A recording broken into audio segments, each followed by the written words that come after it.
another episode of BSN's Homeroom. I'm Evon Zundel, the Language Institute Coordinator. Today I'm talking with Dr. Terrance DePasquale of Seton Hill University in the first of a series of shows about the Language Institute program. Terry is the Dean of Graduate and External Programs at Seton Hill University, and I've had the pleasure of working with him for the past several years with our dual enrollment language classes that we offer to the students. Thank you so much, Terry, for joining me today. Can you give us a background on the dual enrollment program itself? I know a lot of people may not be aware of what that allows students to do and your college to do. Sure, Yvonne, and thank you all for joining us today.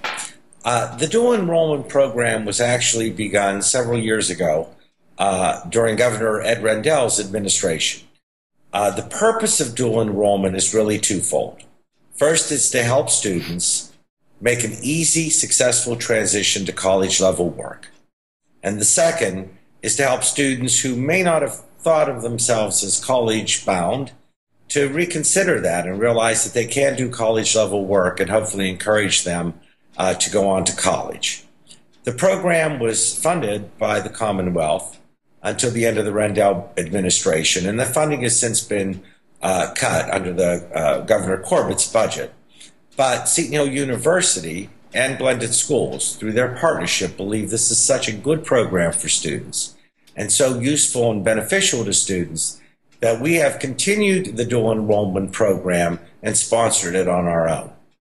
Basically, juniors and seniors who are highly motivated can take these courses. They are indeed college-level courses. They are university courses that are offered online in a blended delivery with both synchronous and asynchronous delivery portions of the course.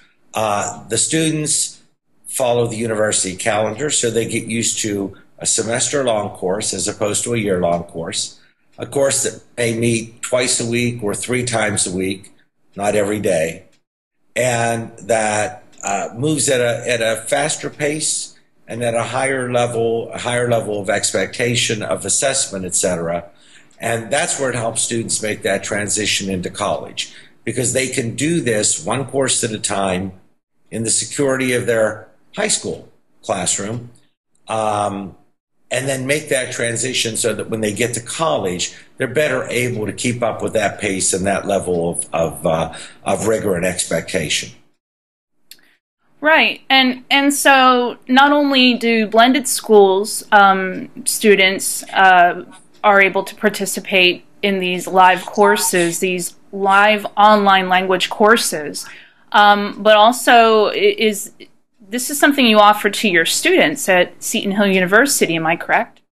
That is correct. These are Seton Hill courses that are offered, that are in our course catalog, they're in our registration materials, and so high school students that are enrolled in one of these courses will be in with college students from the university. So again, they get that opportunity to interact with college level students and to kind of get a sense of what that interaction, what that camaraderie will be like.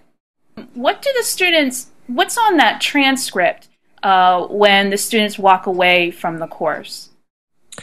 What's posted on first of all, students get a regular Seton Hill transcript, an official transcript if they request one, and it is like any other transcript. It is a Seton Hill course, so the Seton Hill course number and the name of the course and the number of credits and the grade are posted on that transcript.